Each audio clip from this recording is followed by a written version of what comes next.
नमस्कार दोस्तों, मैं डॉक्टर रानी वैद्य आज आपके साथ नए विषय पर चर्चा करूंगी। शिक्षा की अवधारणा, कॉन्सेप्ट ऑफ एजुकेशन, ये मेरा लेक्चर सेकंड है।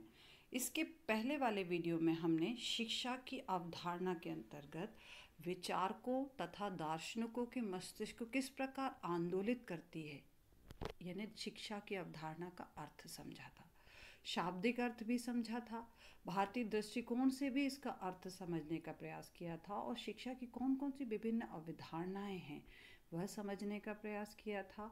शिक्षा का व्यापक अर्थ, संकुचित अर्थ, उसकी प्रक्रिया, ये सारा मैंने लेक्चर 1 में आपके साथ डिस्कस किया था।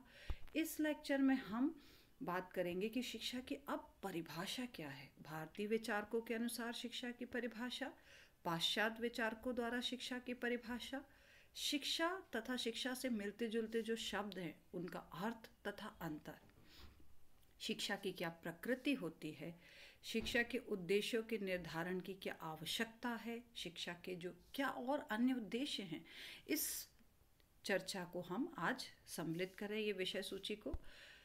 चलिए तो बात करते हैं सबसे पहले शिक्षा की परिभाषाएं, डेफिनेशंस ऑफ एजुकेशन। और हम इसमें सबसे पहले बात कर रहे हैं भारतीय विचारक के द्वारा शिक्षा की परिभाषा।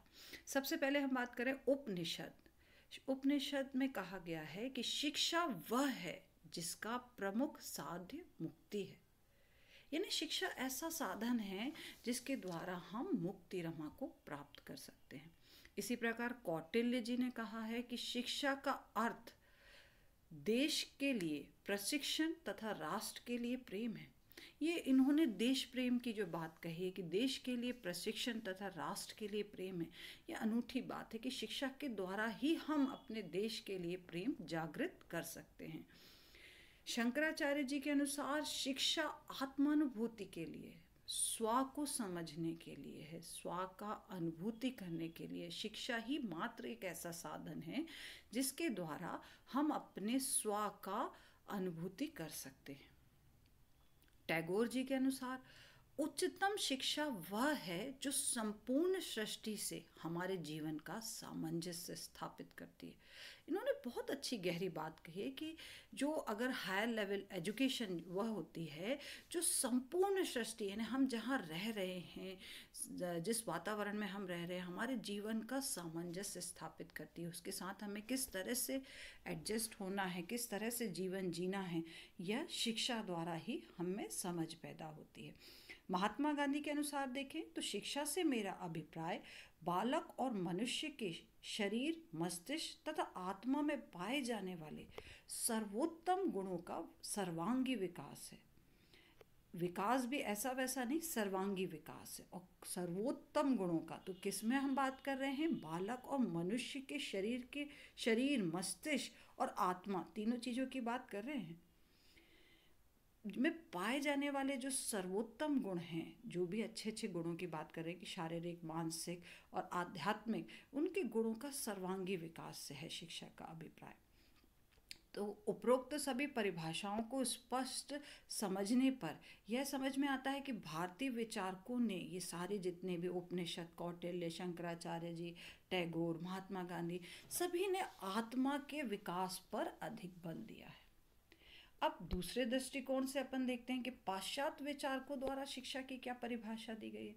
अरस्तु के अनुसार देखते हैं कि शिक्षा स्वस्थ शरीर में स्वस्थ मस्तिष्क का निर्माण है। आप शारीरिक रूप से स्वस्थ होंगे तो आपका मानसिक रूप से भी आप स्वस्थ मस्तिष्क का निर्माण करेंगे। तो इस शिक्षा के द्वारा ही संभव है। स्पेंसर के द्वारा अगर हम देखें तो शिक्षा पूर्ण जीवन है, यानी हम जो पूरा जीवन जी रहे हैं ये वास्तव में पूरा का पूरा ही शिक्षा है। कांट के अनुसार देखें तो शिक्षा व्यक्ति को उस सब पूर्णता का विकास है जिसकी उसमें क्षमता है, यानी जो जो मेरे में क्षमता है अगर मैं उसका पूर्ण विकास करती हूँ, ये शिक्षा के माध्यम से ही संभव है।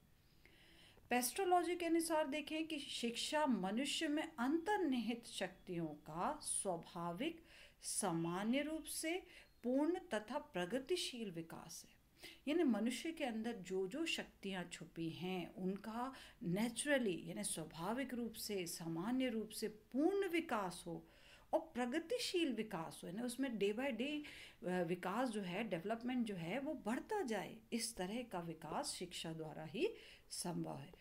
जॉन डीवी के अनुसार देखें तो शिक्षा अनुभवों के सतत पुनः निर्माण द्वारा, यानी जो भी शिक्षा से जो हमको अनुभव मिल रहे हैं, सतत अनुभव, उनका पुनः निर्माण हो रहा है। जो अनुभव है हमको डे बाय डे नए अनुभव हो रहे हैं, निर्माण द्वारा जीवन की प्रक्रिया है। यानी हम जो जीवन में जी रहे हैं, हम डेली नए नए अनुभव कर रहे हैं। सतत अनुभव का फिर से क्या हो रहा है, पुनः निर्माण हो रहा है। इस तरह से जीवन की क्या हो रही है, प्रक्रिया चल रही है। वह व्यक्ति में उन समस्त क्षमताओं का विकास है जो उसको अपने वातावरण को नियंत्रित करने एवं अपनी संभावनाओं को पूर्ण करने की योग्य बनाती है। यानी हमें अपने वातावरण को किस प्रकार से नियंत्रित करना है, अपनी संभावनाओं को कैसे पूर्ण करना है, इसका ये सारी जो क्षमताएं हैं, इन सारी क्षमताओं का विकास शिक्षा द्वारा ही हो सकता है। तो ये सारे पाश्चात्य विचारकों के अनुसार शिक्षा की क्या परिभाषा थी, उस पर चर्चा रही। अब हम बात करते हैं कि शिक्षा के अर्थ एवं परिभाषाओं को देखने से हमको क्या क्या बातें स्पष्ट हो रही हैं। तो यहाँ पे ये बातें स्पष्ट हो रही हैं कि शिक्षा विकास की एक प्रक्रिया, जो अभी सारी अपने भारतीय दृष्टिकोण और पाश्चात्य दृष्टिकोण से कुछ बातें हमारे सामने आई हैं कि शिक्षा जो है एक विकास की प्रक्रिया है। शिक्षा कैसी है, जीवन भर चलने वाली प्रक्रिया। विकास की तो प्रक्रिया ही है, साथ ही साथ जीवन भर चलने वाली प्रक्रिया है। शिक्षा बालक के मनोविज्ञान पर आधारित है, मन के विज्ञान पर आधारित है। शिक्षा मन, आपका मन कैसा है, मन का विज्ञान क्या कहता है, उस पर आधारित है। शिक्षा व्यक्तिगत है एवं सामाजिक दोनों है। व्यक्ति के लिए है, व्यक्ति से समाज बनता है, समाज के लिए भी है, तो शिक्षा व्यक्तिगत भी है, सामाजिक भी है। शिक्षा सर्वांगी विकास है। अब सर्वांगी विकास का मतलब शारीरिक, मानसिक, चारित्रिक, सामाजिक, सांस्कृतिक, आध्यात्मिक, यानी मैंने बहुत सारे विकासों की बात कर ली है, सभी का मिला जुला रूप है। शिक्षा सतत प्रक्रिया है, ये कंटिन्यूअस प्रोसेस है, हमेशा हम डे बाय डे सीख रहे हैं। तो शिक्षा एक सतत प्रक्रिया है।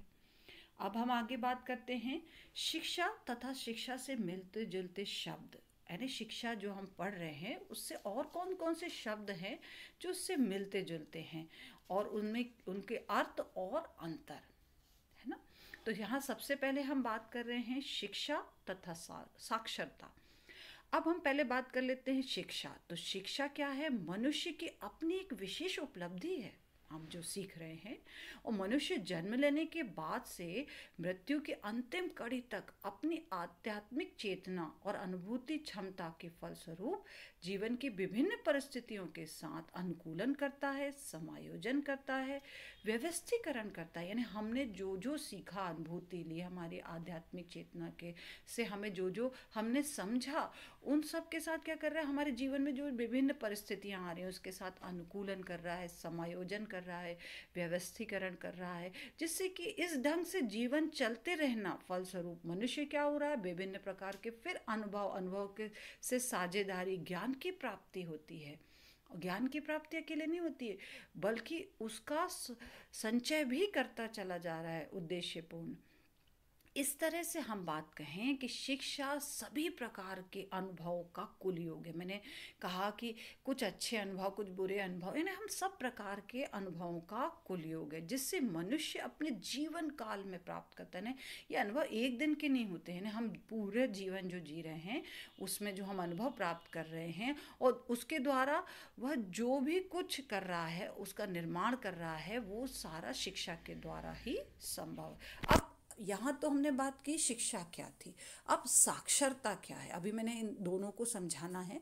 तो साक्षरता क्या है, साक्षरता का सामान्य अर्थ है सामान्यतः लिखना, पढ़ना और गिनना। अभी मैंने शिक्षा अलग तरीके से आपको समझाई, यहाँ मैं साक्षरता की बात कर रही हूँ कि इसका सामान्य अर्थ क्या है, लिखना, पढ़ना या गिनना। दूसरे शब्दों में मैं बात कहूँ 3R theory, reading, writing and arithmetic का सामान्य ज्ञान, यानी आज मैं लिखना जानती हूँ, पढ़ना जानती हूँ, गुणा भाग करना जानती हूँ, ये मेरी सामान्य ज्ञान के अंतर्गत यानी साक्षरता के अंतर्गत आता है।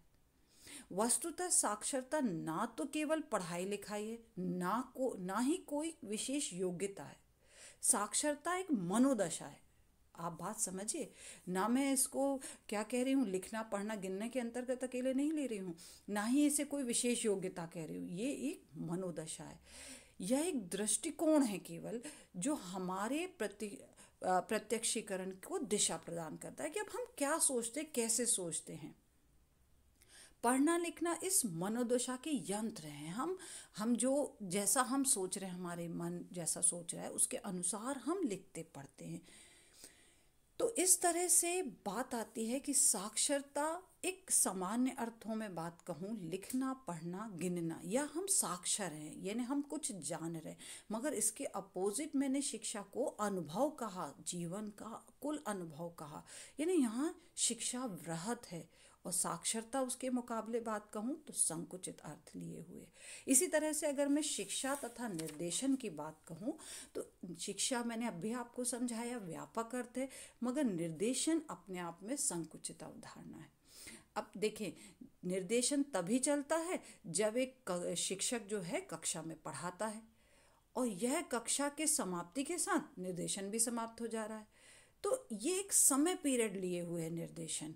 हम कृत्रिम भी है और सीमित भी है। आज मैं आपको निर्देशित कर रही हूँ, ये कृत्रिम भी है और सीमित अवधि में कर रही हूँ, तो ये निर्देशन है। मगर अगर आपने सीख लिया मेरी बातों को और स्वाभाविक रूप से उसे ले लिया तो आप जीवन पर्यंत उसे उपयोग कर सकते हैं, वो शिक्षा है। आप मेरी बात समझ रहे हैं? तो निर्देशन जो है वो शिक्षा का ही एक अंग है, शिक्षा के अंतर्गत आता है। और इसमें बात कहूँ अगर मैं निर्देशन की, तो इसमें अध्यापक मैं दे रही हूँ निर्देशन, तो मेरा प्रमुख स्थान है। और मैं आपको जो समझा रही हूँ, निर्देशन दे रही हूँ, मैं औपचारिक रूप से दे रही हूँ। तो निर्देशन ज्ञान प्रदान करने या किसी को उपयोगी कौशल सिखाने तक ही सीमित है। मैं आपको कुछ ज्ञान दे रही हूँ ना, या आपके अंदर वो कौशल विकसित कर रही हूँ, यहीं तक सीमित है। मगर जो मैं कौशल अगर आप सीख गए तो वो आपका सर्वांगी विकास करेगा, वो शिक्षा है। तो आप यहाँ अंतर समझे शिक्षा और निर्देशन में। अब ऐसी तरह से बात करते हैं शिक्षा तथा प्रशिक्षण। दोनों चीज़ों में वही अंतर है। जैसे शिक्षा को मैं व्यापक अर्थों में ली हूँ तो प्रशिक्षण भी निर्देशन जैसा ही एक संकुचित अवधारणा है। किसी कार्य को किस तरह से कुशलतापूर्वक करने की योग्यता, यानी प्रशिक्षण मतलब जैसे आप बीएड करने आए, ये प्रशिक्षण कोर्स है, तो आप बीएड में किस तरह से पढ़ाना है ये कुशलतापूर्वक सीख गए, ये योग्यता का विकास हो गया, ये प्रशिक्षण है। मगर शिक्षा जीवन के प्रत्येक पहलू से जुड़ी हुई है। प्रशिक्षण इसी तरह से औपचारिक है, व्यक्तिगत है। मैं किसी एक व्यक्ति को प्रशिक्षण दे रही हूँ, औपचारिक रूप से समझा रही हूँ, कुछ समय के लिए ट्रेनिंग दे रही हूँ। तो यहाँ पे सब दायरा कैसा है, निश्चित है। मगर शिक्षा का दायरा निश्चित नहीं है, ये जीवन पर्यंत चलने वाली प्रक्रिया है। तो अब यहाँ पर शिक्षा और प्रशिक्षण दोनों में आप अंतर समझ गए। इसी तरह से आखिरी में बात करती हूँ शिक्षा तथा विद्यालयीकरण। अब यहाँ पे वही कि शिक्षा फिर व्यापक अर्थ लिए हुए और विद्यालयीकरण विद्यालय तक सीमित है। और विद्यालयीकरण में हम कुछ विशिष्ट विषयों को पढ़ते हैं, विशिष्ट क्षमताओं का विकास करते हैं, दक्षताओं का विकास करते हैं, औपचारिक होता है। तो यहाँ पे हमने कहा कि विद्यालयीकरण जो है और शिक्षा में ये अंतर है। अब हम आगे बात करते हैं शिक्षा की क्या प्रकृति है। तो पहले मैं बात कहूँगी कि नेचर समझना, हर एक व्यक्ति का जैसे नेचर होता है, हर एक मनुष्य का अपना एक सोचने का ढंग होता है, जीने का, हम कहते हैं ना हमारा ये नेचर है। तो ऐसे शिक्षा की क्या प्रकृति है, शिक्षा का स्वरूप या प्रकृति क्या है। क्या शिक्षा विज्ञान है या कला है। यानी मेरे अंदर भी ये प्रश्न उठा था कि शिक्षा वास्तव में है क्या। अगर मैं कहूँ विज्ञान है तो विज्ञान क्या है, एक विशिष्ट शाखा है, अपने एक कसौटी है। विज्ञान को मैं ऐसे भी कहती हूँ कि विज्ञान एक कसौटी है।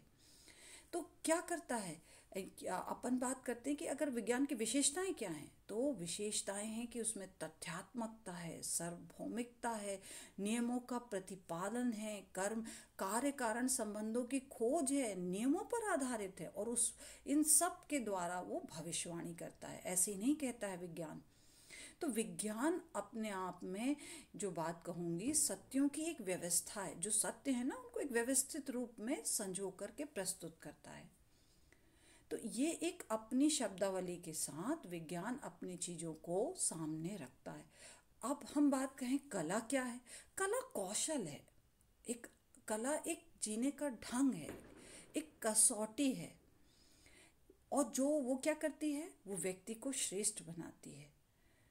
कला का लक्ष्य करना है, ना कि जानना। यानी हम जैसे डांस कर रहे हैं, ना कि जानना। जबकि जानना विज्ञान का अर्थ होता है कि क्या छुपा है, क्या अंदर रहस्य है, उसे जानने का नाम विज्ञान है। कला करने का नाम है।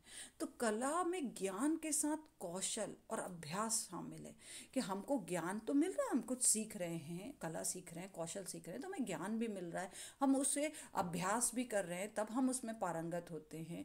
उस अभ्यास की पुनरावृत्ति के बिना हम वो कला को प्राप्त नहीं कर सकते। तो अब मैं कहूँ शिक्षा क्या है। क्या शिक्षा विज्ञान है या कला है? चलिए तो उसकी प्रकृति को समझने का प्रयास करते हैं। तो शिक्षा ना तो विज्ञान की श्रेणी में रख सकते हैं और ना ही कला की श्रेणी में रख सकते हैं। यह विज्ञान और कला दोनों का विषय है। अभ्यास के माध्यम से शिक्षा रूपी कौशल को हम प्राप्त कर सकते हैं। हमको शिक्षा रूपी कौशल को प्राप्त करना है। और कैसे प्राप्त करना? अभ्यास के माध्यम से। इसके लिए उपयुक्त शब्दावली में हम बात कहें, शिक्षा की कला, आर्ट ऑफ एजुकेशन, एंड शिक्षा विज्ञान, साइंस ऑफ एजुकेशन प्रयुक्त कर सकते हैं। तो क्या बात सामने आ रही है कि शिक्षा ना तो पूर्ण सैद्धांतिक है और ना ही व्यवहारिक है। इसमें सैद्धांतिक और व्यवहारिक दोनों पक्ष देखने मिलते हैं। तो इस तरह से शिक्षा दोनों का मिला जुला रूप है। अब हम बात करते हैं शिक्षा के उद्देश्यों का निर्धारण की आवश्यकता। उद्देश्य क्या करते हैं? हमें दिशा प्रदान करते हैं, हमें किस ओर जाना है, यह जानने समझने का हम बिना जाने समझे हम किसी भी लक्ष्य को प्राप्त नहीं कर सकते। तो शिक्षा के उद्देश्य पर बिना विचार किए हुए शिक्षा की प्रक्रिया का संचालन सुचारू रूप से कर पाना संभव नहीं है। संसार में जितनी भी क्रियाएं होती हैं वे किसी लक्ष्य की ओर उन्मुख होती हैं कि भाई हमको ये करना है, तो हमारा इसके पीछे ये लक्ष्य है। और जब हम क्रिया प्रारंभ करते हैं तो उस क्रिया का किसी ना किसी स्तर तक पर जाकर अंत होता है, वो उसका लक्ष्य होता है। तो आप यह जानना जरूरी है कि हमको भी शिक्षा जो है वह उसके उद्देश्यों का निर्धारण, क्योंकि हमें शिक्षा को लक्ष्य तक पहुंचाना। लक्ष्य क्या है? बालक का सर्वांगी विकास। हमने बात की सतत प्रक्रिया। तो आप यह चाह रहे हो कि जो हम जिसे शिक्षा दे रहे हैं उसका विकास कैसे हो? सर्वांगी। तो हमें कुछ उद्देश्यों का निर्धारण करना पड़ेगा। तो सबसे पहले हम इसे दो तरह के वर्गीकरण से पढ़ेंगे। पहला वर्गीकरण सार्वभौमिक उद्देश्य, दूसरा विशिष्ट उद्देश्य। तो पहले हम बात करेंगे सार्वभौमिक उद्देश्य क्या होता है। इसे मैं सामान्य उद्देश्य कहूँगी। सामान्य मतलब सभी के लिए। तो यह उद्देश्य जो है वो देश व काल को प्रभावित न होकर सदा से सदा एक जैसे रहते हैं। इनका निर्धारण प्रायः उनके आंतरिक मूल्यों के आधार पर होता है और इनकी उपयोगिता सभी देश सभी समय में एक जैसी होती है। सार्वभौमिक मतलब जो यहाँ है, जैसे मैं जबलपुर में हूँ, जबलपुर में जो शिक्षा के उद्देश्य हैं वो अगर आप कहीं दूसरी कंट्री में हैं या दूसरे शहर में हैं वहाँ पे भी वैसे ही होंगे। जैसे मैं उदाहरण ले लेती हूँ कि इनमें सार्वभौमिक उद्देश्य में जैसे चरित्र का विकास, आज मैं यहाँ पे भी बालक में वही चरित्र का विकास चाहूँगी, दूसरी जगह दूसरे भी बालक में चरित्र का विकास वैसा ही चाहेंगे। ज्ञानोपार्जन उसके अंदर हो, संस्कृति का उन्नयन, आत्मानुभूति, ये सारे कैसे उद्देश्य हैं? सार्वभौमिक, एक जैसे, सामान्य। सामान्य मतलब जनसाधारण के लिए जो शिक्षा के एक से उद्देश्य हों उन्हें सार्वभौमिक उद्देश्य कहते हैं। विशिष्ट उद्देश्य की बात करें तो विशिष्ट अपने आप में एक श्रेष्ठता लिए हुए है कि किसी देश, सामाजिक या आर्थिक परिस्थितियों पर आधारित होते हैं। अब हम हमारे देश व काल से ये प्रभावित होते हैं और किसी विशेष परिस्थिति में ही अधिक उपयोगी होते हैं। जैसे अगर उदाहरण के लिए अपन समझने की कोशिश करें कि औद्योगिक रूप से पिछड़े हुए देश में तकनीकी शिक्षा की ओर विशेष ध्यान हो सकता है। ऐसे देश में शिक्षा का उद्देश्य क्या होगा? आधुनिकरण की प्रक्रिया में गति लाना, क्योंकि भाई हमको भी आगे बढ़ना है तो हम आधुनिकरण के माध्यम से बढ़ सकते हैं। ऐसे ही हम बात करें कि भारतीय शिक्षा में आदर्शों पर विचार करते हुए अगर हम बात करें कि किस तरह से शिक्षा को बढ़ाया जाए, तो कोठारी जी ने भी प्रयास किया था। माध्यमिक स्तर को पर विज्ञान विषय को क्या किया था? अनिवार्य कर दिया था। विश्वविद्यालय स्तर पे भी विज्ञान विषय को अनिवार्य किया था और उच्च शिक्षा में जो है शोध को बढ़ावा दिया था। तो इस तरह से क्या हुआ? ये विशेष उद्देश्य हैं कि उच्च शिक्षा का स्तर बढ़ाने के लिए शोध को बढ़ावा देना, ये एक विशिष्ट उद्देश्य के अंतर्गत आता है। तो मैंने अभी आपको सबसे पहला एक वर्गीकरण समझाया। दूसरा वर्गीकरण है सामाजिक उद्देश्य। समाज, हम सामाजिक, मनुष्य एक सामाजिक प्राणी है, तो सामाजिक एकता, पारस्परिक सद्भावना को प्रोत्साहन देना जरूरी है। और ये सामाजिक उद्देश्य के उद्भव से ही, सामाजिक उद्देश्य द्वारा ही संभव है कि व्यक्ति जो है पारस्परिक एकता बना के रखे, सद्भावना आए उसके अंदर, व्यक्तिगत विकास को या व्यक्तिगत रुचि या योग्यता के अनुसार वह अपना पूर्ण उन्नयन करे और साथ ही साथ समाज का भी विकास करे। ये होता है सामाजिक उद्देश्य। अब मगर व्यक्तिगत उद्देश्य क्या होता है? व्यक्ति अपना स्वयं की योग्यता, स्वयं की रुचि, स्वयं की क्षमताओं का पूर्ण विकास करना। यहाँ व्यक्ति स्वयं पर केंद्रित हो जाता है। तो एक हो गया समाज पर केंद्रित होना और एक हो गया व्यक्ति स्वयं पर केंद्रित होना। तो व्यक्ति उद्देश्य हो गया। तो उद्देश्यों का क्यों निर्धारण करना था और किस पर ये आधारित थे? दो प्रकार से हमने वर्गीकरण देखा। अब हम बात करते हैं शिक्षा के अन्य और कौन कौन से उद्देश्य हैं। कि भाई ये तो मैंने दो आपको समझाने की कोशिश की, दो तरह से वर्गीकरण समझाने की कोशिश की। अब पहले बात करते हैं जीवोपार्जन का उद्देश्य। भाई हमको जीवन का निर्वाह करना है, तो निर्वाह करना है तो हमें अपने धन की आवश्यकता होगी। बिना धन कमाए तो हम जीवन का निर्वाह नहीं कर सकते।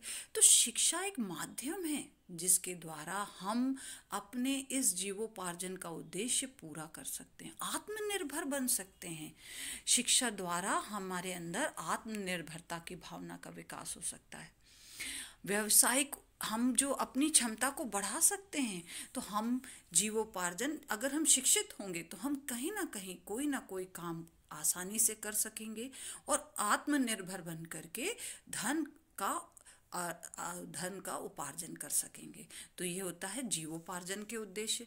दूसरा है नागरिकता प्रशिक्षण का उद्देश्य। भाई शिक्षा का उद्देश्य बालक को कुशल नागरिक बनाना है कि भाई आप समाज का हिस्सा हैं, आपको समाज में योगदान देना है। इस समाज का कर्तव्य है कि देश का उत्थान करना है।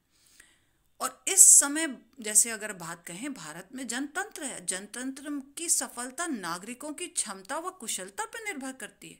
अच्छा नागरिक, ईमानदार, सद्भावना लिए, जिसमें देशभक्ति की भावना हो, इन गुणों का विकास बालक के अंदर शिक्षा के माध्यम से ही किया जा सकता है। बौद्धिक विकास के लिए शिक्षा। अब बौद्धिक विकास, भाई शिक्षा जो है वो क्रांति लाती है, परिवर्तन लाती है, नई दिशा प्रदान करती है। इसी कारण शिक्षा के उद्देश्यों को जो है, जो भी हमने ये जैसे बौद्धिक विकास या अपन बात कर रहे हैं, बार बार क्या होता है उनका पुनः निर्धारण करना पड़ता है। भाई देश काल परिस्थिति के अनुसार उद्देश्य बदलते जाते हैं, आवश्यकताएं बदलती जाती हैं। तो बौद्धिक विकास में शिक्षा जो है वो हमारा क्या करती है? ज्ञानोपार्जन के लिए हमारे अंदर क्षमता का विकास करती है। हमारे विचार, कल्पना, स्मरण शक्ति आदि सभी का विकास जो हो रहा है वो शिक्षा के माध्यम से ही हो सकता है। भविष्य के लिए शिक्षा का उद्देश्य, हमको फ्यूचर के बारे में भी सोचना पड़ेगा क्या है। और शिक्षा जो है बालक को भविष्य में काम आने वाला एक उपकरण है। आज आप शिक्षित हो गए हैं, आज आपने शिक्षा ली है, आप भविष्य में अपने आप के लिए तैयार हैं, आप अपना अच्छा जीवन व्यतीत करने के लिए। तो भविष्य की तैयारी है, एक तरह से शिक्षा क्या है, भविष्य की तैयारी है। आपका भविष्य कि आप जितने ज़्यादा शिक्षित होंगे, आपका भविष्य उतना सुरक्षित होगा।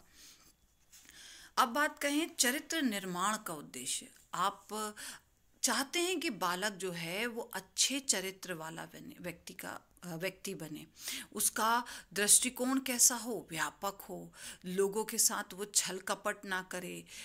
इस तरह से बात करें कि शिक्षा का कर्तव्य है कि एक आदर्श चरित्र का निर्माण करना। वातावरण के अनुकूल बनाने का उद्देश्य, ये बहुत अच्छा उद्देश्य लगता है मुझे कि शिक्षा वास्तव में क्या करती है। आप जो भी सीख रहे हैं, जैसे आपने गणित सीखा, आपने स्कूल में जा कर के 2 × 2 = 4 होता है, आपने ये सीखा। मगर वही बच्चा जब अगर ये सीखने के बाद सपोज सब्जी लेने गया है, सामान लेने गया है, कोई 2 रुपए का उसने सामान लिया एक जगह से, दूसरा 2 रुपए का सामान लिया दूसरी जगह से, और उसने जोड़ के बताया मैंने 4 रुपए का सामान लिया। तो हमने शिक्षा को वास्तविक वातावरण में कैसे उपयोग लाया जाता है उसके अनुकूल बनाया। तो वातावरण के अनुकूल बनाना शिक्षा का वास्तविक उद्देश्य है। आपने स्कूली शिक्षा को जो भी पढ़ा है उसे आप दैनिक जीवन में किस तरह से अपने उपयोगी बनाते हैं, ये इसका वास्तविक उपयोग है। अब हम बात करते हैं संस्कृति तथा विशेष ज्ञान का उद्देश्य। यहाँ हम बात कर रहे हैं कि स्वभाव से ही मनुष्य क्या है, किसी भी कार्य में प्रवीण होना चाहता है कि मैं इसमें परफेक्ट हूँ। इसीलिए व्यक्ति को संस्कृति या विशेष ज्ञान की शिक्षा दिया जाना जरूरी है कि आप जैसे आप किसी पीएचडी करना चाहते हैं तो आप किसी विशेष विषय में, जैसे संस्कृत में करना चाहते हैं, गणित में करना चाहते हैं, अंग्रेजी में करना चाहते हैं, तो विशेष ज्ञान का आप उसके ज्ञानार्जन करना चाहते हैं, जिससे कि आप उसकी अलग अलग विधाओं को, उसके अंदर जो समझ को अच्छे से समझ सकें, संतुलित कर सकें अपने आप को, और उसमें कर्मठता ला सकें। तो ये इस तरह से संस्कृति और विशेष ज्ञान का उद्देश्य भी अनूठा है। आगे बात करते हैं आत्मबोध का उद्देश्य। आत्मबोध से तात्पर्य अगर मैं कहूँ, मेरे को डॉक्टर राधा कृष्णन की बात से बात कहूँगी कि शिक्षा के माध्यम से मानव को ईश्वर के समीप ले जाना चाहते थे। वो उनका विचार था कि शिक्षा एक महत्वपूर्ण लक्ष्य है, इस लोक तथा अदृश्य लोक के दर्शन कराना। मुझे उनकी बात बड़ी अच्छी लगती है कि शिक्षा क्या है, एक माध्यम है ईश्वर के समीप ले जाने का, इस लोक और अदृश्य लोक जो हमें दिखाई नहीं दे रहा है उसके दर्शन कराने का।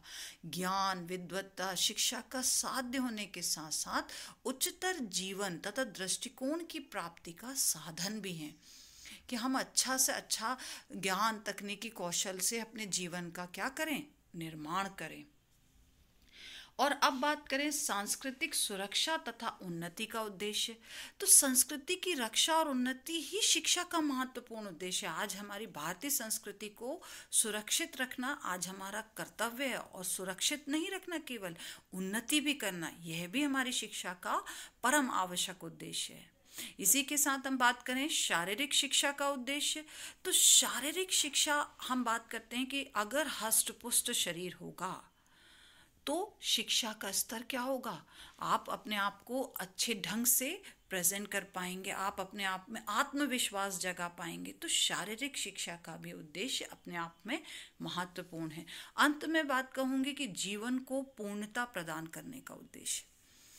यहाँ मैं बात कहूँगी कि जीवन की पूर्णता किस बात से निर्धारित हो सकती है। क्या जीवन की पूर्णता का उद्देश्य अपरिवर्तित रहने वाली वस्तु है? यह ध्यान रहे कि हमको उपयुक्त विषय सूची में कला साहित्य धर्म का नाम भी नहीं है। ऐसा क्यों? हम बात कर रहे हैं कि उपयुक्त सूची में, जैसे हम बात कहें कि यहाँ पे जीवन को पूर्णता लाना, यानी जीवन को ढंग से समझना, थोतेपन की बात नहीं कर रही हूँ यहाँ पर, जीवन को के हर पहलू को समझना जीवन की पूर्णता का उद्देश्य को सम्मिलित किए हुए है। ये सारे शिक्षा के क्या हो गए, अन्य उद्देश्य। अब हम आपसे कुछ प्रश्न पूछ रहे हैं। प्रश्नों के उत्तर आप स्वयं सोचें। जो मैंने अभी आपको पढ़ाया कि शिक्षा से संबंधित किन्हीं 4 विद्वानों की परिभाषा प्रस्तुत कीजिए।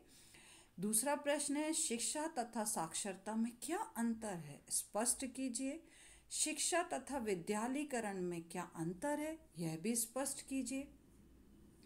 शिक्षा की प्रकृति को समझाइए। मैंने आपको अभी समझाया ना ये सारी चीज़ें। शिक्षा के उद्देश्यों के निर्धारण की आवश्यकता को विस्तार से समझाइए। क्या व्यावसायिक उद्देश्य शिक्षा का एकमात्र उद्देश्य हो सकता है और क्यों? व्यक्ति पर वातावरण का प्रभाव वंशानुक्रम से अधिक पड़ता है, किंतु कितना? सोचिए। भविष्य की शिक्षा का मापदंड क्या होना चाहिए? आज वर्तमान में इसकी बहुत अधिक आवश्यकता है कि भविष्य की शिक्षा का मापदंड क्या होना चाहिए, और जीवन की पूर्णता किस बात से निर्धारित हो सकती है? आप भी सोचिए, स्वयं विचार कीजिए इन प्रश्नों पर।